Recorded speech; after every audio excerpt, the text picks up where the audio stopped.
Assalamualaikum warahmatullahi wabarakatuh. Ya, perkenalkan nama saya Jaludin Muhammad, NIM 2122 R1577.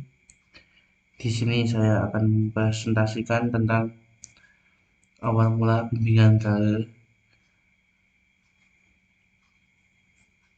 dengan dosen pengampu Putri Dayanti Eskom.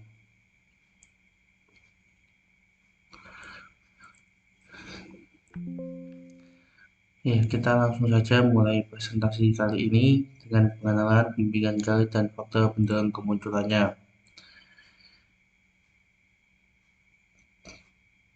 Sebelum mulai kita mengenal dulu apa itu bimbingan karir. Bimbingan karir adalah proses bantuan yang diberikan kepada individu untuk memahami potensi diri, merencanakan dan memilih jalur karir yang tepat sesuai dengan minat, bakat, dan kondisi kehidupan. Mengapa sangat penting kita untuk bimbingan karir, yaitu untuk membantu individu mengidentifikasi pemilihan karir yang sesuai dengan kemampuan diri masing-masing. Yang kedua yaitu memberikan dukungan dalam menghadapi tantangan dunia kerja dan pendidikan.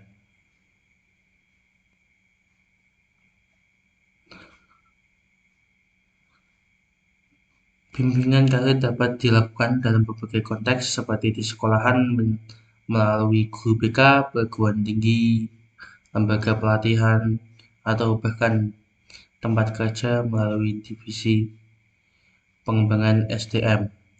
Proses ini tidak hanya melibatkan pemilihan pekerjaan, tetapi juga bagaimana individu membangun dan menyesuaikan diri terhadap perubahan dalam dunia kerja.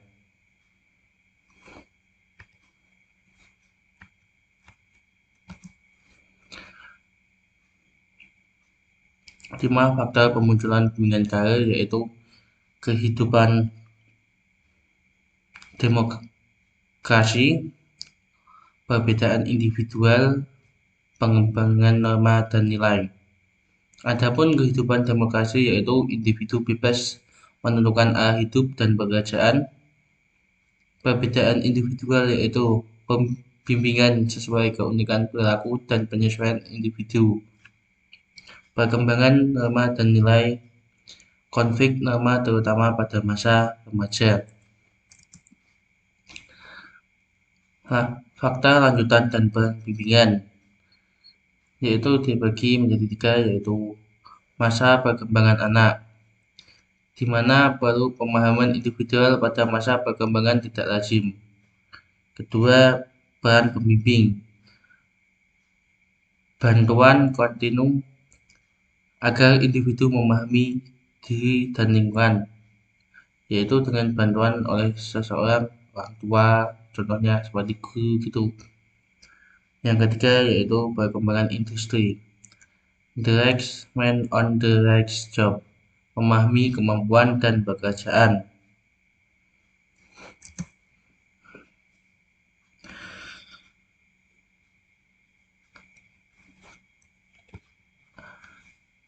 Tujuan utama bimbingan karir yaitu membantu individu memahami diri mereka, termasuk niat, keterampilan, dan nilai-nilai, membantu individu dalam proses pengambilan keputusan karir yang tepat, mempersiapkan individu untuk menghadapi perubahan dalam dunia kerja, memberikan pemahaman mengenai berbagai pilihan karir yang ada.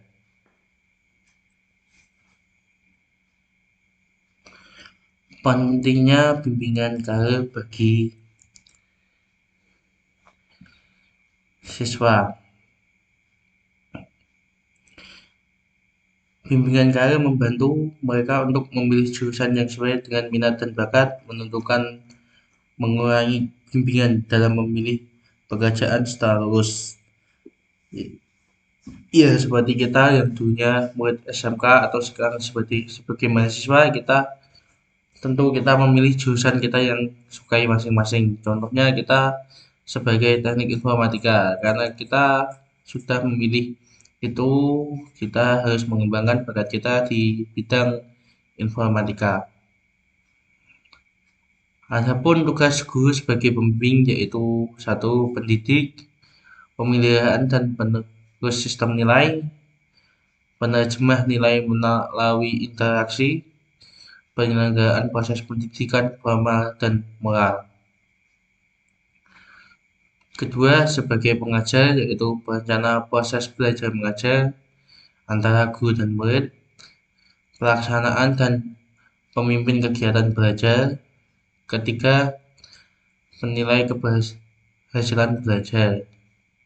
Pembimbing, identifikasi kesulitan belajar siswa, diagnosa dan peranoksa masalah, bantuan penyembuhan dan medical texting.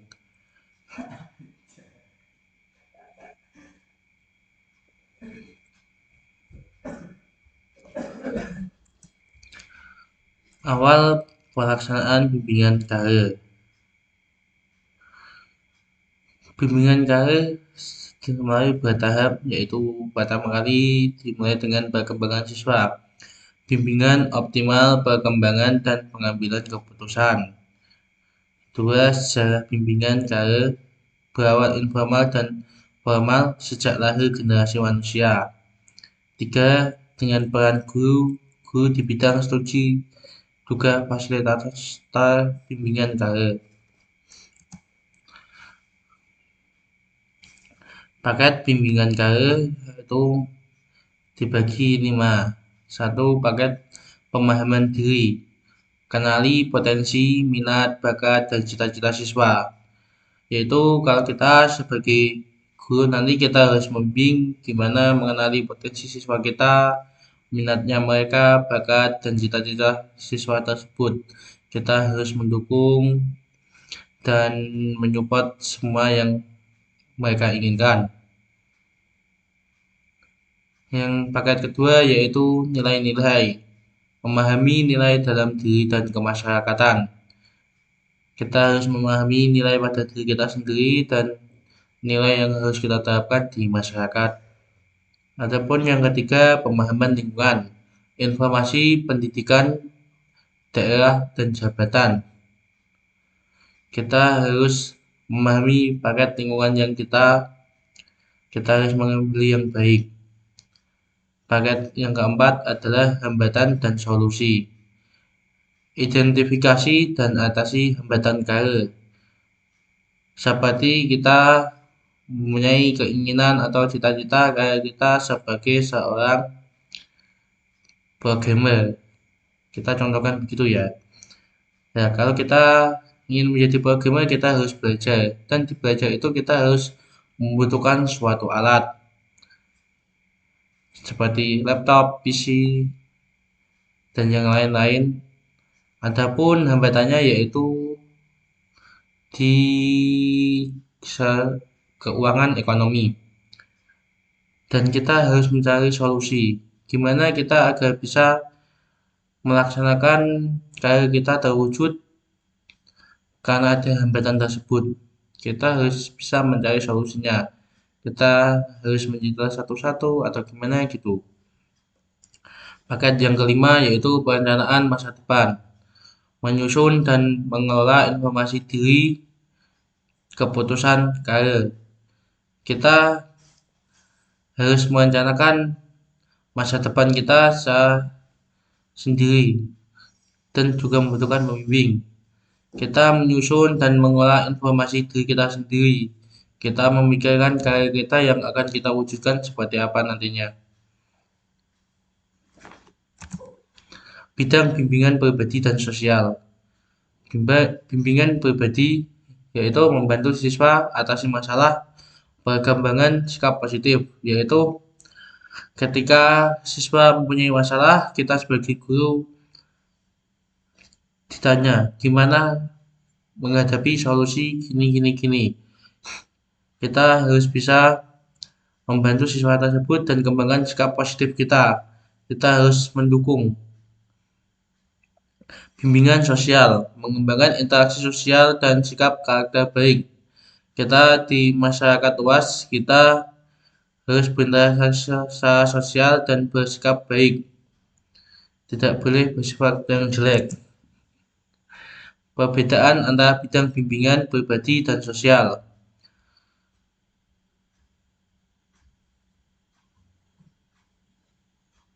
Aspek perbedaan bimbingan pribadi.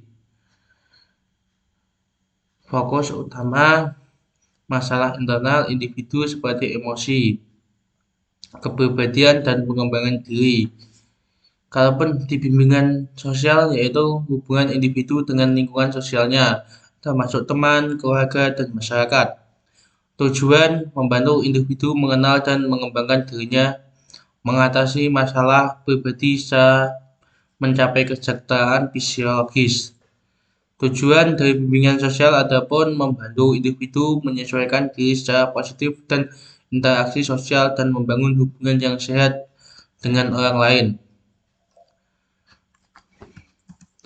Evaluasi dan umpan balik program. 1. Evaluasi analisis kesesuaian hambatan dan dampak program bimbingan. Kedua, respon dan perubahan. Perubahan siswa dan respon lingkungan dan masyarakat. Ketiga, tidak lanjut. Perbaikan dan pengembangan program untuk efektivitas. Ya, sekian dari presentasi saya. Apabila ada kekurangan, saya mohon maaf. Assalamualaikum warahmatullahi wabarakatuh.